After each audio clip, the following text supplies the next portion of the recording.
As we begin our sixth and final episode of our Northeast trip, Sue and I are saddened to inform our channel followers, subscribers, and others that this is the last travel video that will include Cassie. Sue and I lost our companion suddenly to cancer a little over a month after this trip ended. She was only 9. We feel fortunate that Cassie was able to be with us, was healthy, and enjoyed every hike on this trip. Looking back, her last trip could not have been any better since Acadia National Park is one of the few dog-friendly national parks in the United States. She was with us for every hike. She loved hiking with us and us with her, as you have seen time and time again in our videos. She has been the center of attention in all of our videos as she traveled with us nearly 40,000 miles and visited 29 different states, many national parks, national monuments, and state parks. These videos capture precious memories that will be with Sue and I forever. We will always miss Cassie dearly. These videos are dedicated to her, our faithful companion and beloved family member. This is a celebration of Cassie's life and the happiness and love that she brought into our lives. In late August 2024, Sue, Cassie, and I began a month-long trip leaving Columbus, Ohio, and traveling to the Northeast with many stops including the Adirondacks, where we visited Lake Placid, New York, Lake Champlain in Vermont, the White Mountains National Forest in New Hampshire, Acadia National Park in Maine, which was the pinnacle of our trip, the Green Mountains National Forest in Vermont, and finally a stop in the Finger Lakes region in New York. We are chronicling our trip to the Northeast in a series of videos. This video, episode 6, provides the highlights of our trip to the Finger Lakes region in New York. We left Woodford State Park in the Green Mountains of Vermont on September 22nd. We drove out of the Green Mountains through Albany, New York, taking I-88 and I-86 west to New York 96 and 34 to Ithaca, New York. Driving north along Cayuga Lake, we arrived at Taganic Falls State Park, where we planned to stay for 4 nights. The Finger Lakes region of New York is known for its long, narrow glacier lakes surrounded by rolling hills, waterfalls, and gorges. It's a scenic area rich in natural beauty, state parks, and charming small towns, and it is also famous for its vineyards and wineries. Taganic Falls State Park sits along the shores of Cayuga Lake, the longest of the Finger Lakes. From the campground, it's just a short walk to both the lake and the Gorge Trailhead. The Gorge Trail leads to the park's crown jewel, Taganic Falls, a breathtaking waterfall that plunges 215 feet, making it the tallest free-falling waterfall east of the Rocky Mountains, even taller than Niagara Falls. Instead of walking, Sue, Cassie, and I drove down to the waterfront and the Gorge Trailhead. Though the morning was overcast, cool, and windy, we enjoyed our stop by the lakeshore and the hike through the towering gorge to the falls. Before ending the morning, we stopped by the park's visitors center, where a scenic overlook offered a stunning view from high above the falls.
Come on, girl.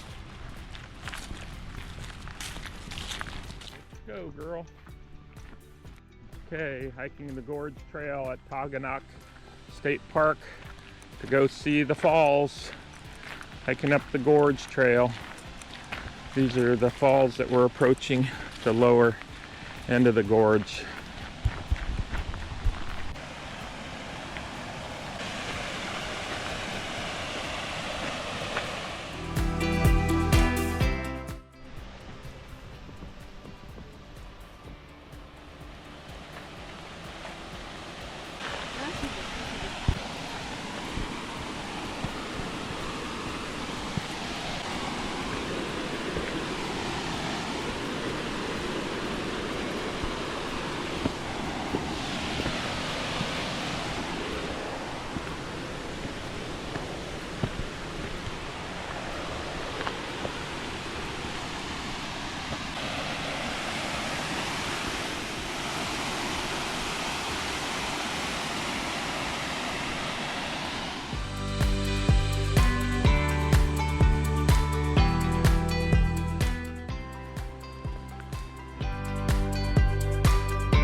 pieces of slate type?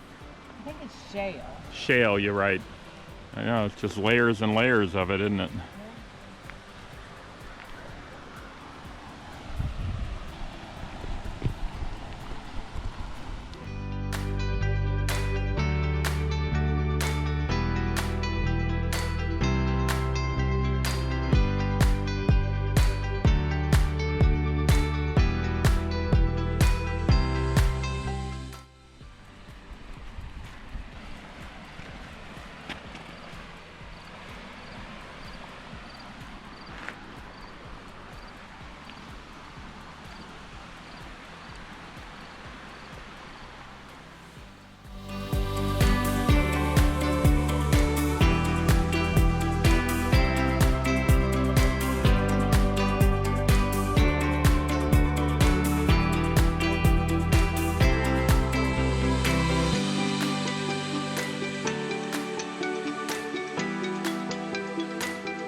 Falls.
During our stay at Taganic Falls State Park, the weather was overcast and sometimes raining, so Sue and I planned some day trips. As a bird nerd, Sue wanted to visit the Cornell Lab of Ornithology in Ithaca, New York.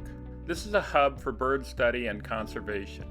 Visitors can explore the lab's interactive exhibits and educational displays in the visitor center. Listen to bird calls from around the world and observe wildlife through large windows overlooking the surrounding wetlands. Although we would have liked to spend more time on the trails that wind through Sapsucker Woods, the overcast rainy day impacted our opportunity for bird watching, photography, and walking in the forest and wetlands. Nonetheless, we enjoyed our visit and exploring the beautiful facility.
another day, we headed north along the Cayuga Lake up to Seneca Falls. Seneca Falls is best known as the birthplace of the women's rights movement in the United States. In July 1848, the first women's rights convention was held here, led by Elizabeth Cady Stanton and other reformers who issued the Declaration of Sentiments, calling for equality and the right to vote. Today, the Women's Rights National Historic Park preserves this history through several sites, including the Visitor Center, with exhibits on the broader struggle for equal rights. Beyond its historical significance, Seneca Falls is a small Finger Lakes town with a charming canal-side setting and ties to the Erie Canal. After leaving Seneca Falls, we decided to make one more stop in a region celebrated for its vineyards and wineries. We chose the Thirsty Owl Wine Company, set along the western shore of Cayuga Lake. Known for its award-winning Rieslings and other cool climate wines, the winery offers beautiful lake views, a welcoming tasting room, and relaxed atmosphere that captures the spirit of the Finger Lakes Wine Trail. It was the perfect spot to pause, enjoy the scenery, and sample the flavors that make this region so special. As we wrap up this video of the Finger Lakes region, it's clear that there is still so much more to explore in this beautiful part of New York. Be sure to check out our other video from this region, featuring the dramatic landscapes of Letchworth State Park and the breathtaking gorges of Watkins Glen State Park. And if you want to see even more waterfalls, don't miss our video of Ricketts Glen State Park, located just south of the Finger Lakes in Pennsylvania. When we left Tagonic Falls State Park, we were looking forward to getting home after our one-month journey to the northeast. Our path home was similar to how we started, by heading up to I-90, then west through Buffalo and along Lake Erie to Madison, Ohio, where we had an overnight stay as a Harvest Host member at the Grand River Cellars. The winery was beautiful, and Cassie joined us for dinner on their outside patio, listening to live music. The next morning, we continued driving west on I-90 towards Cleveland before getting on I-271, then jumping on I-71 south. We took the familiar I-71 south until we reached our home in Columbus. Our month-long adventure through the Northeast gave us countless memories as we explored 5 states, 3 mountain ranges, 2 national forests, and 1 national park, Acadia National Park. Along the way, we enjoyed incredible stops camping in the Adirondacks of New York at Fish Creek Pond State Park and visiting Lake Placid, taking in the beauty of Lake Champlain in Vermont, and experiencing one of our favorite highlights, the White Mountain National Forest, where we rode the cog train to the summit of Mount Washington. Of course, Acadia National Park was the centerpiece of the trip, where we explored Maine's rugged coastline and breathtaking natural beauty. As we made our way home, we visited southern New Hampshire and southern Vermont in the Green Mountain National Forest, before making our final stop in the Finger Lakes region of New York. We are grateful to have and share these 6 videos to capture our journey, memories we will cherish forever. They remind us not only of the places we explored, but also the love and companionship of our beloved Cassie, who was with us on every trail. This collection of videos is dedicated to Cassie, who crossed the Rainbow Bridge shortly after this trip. Though she has passed, her spirit will always be part of every adventure Sue and I take. We also share our last picture of Cassie camping with our grandson, taken just before Halloween. A moment that beautifully reflects the warmth she brought to our family and the love that will always stay with us.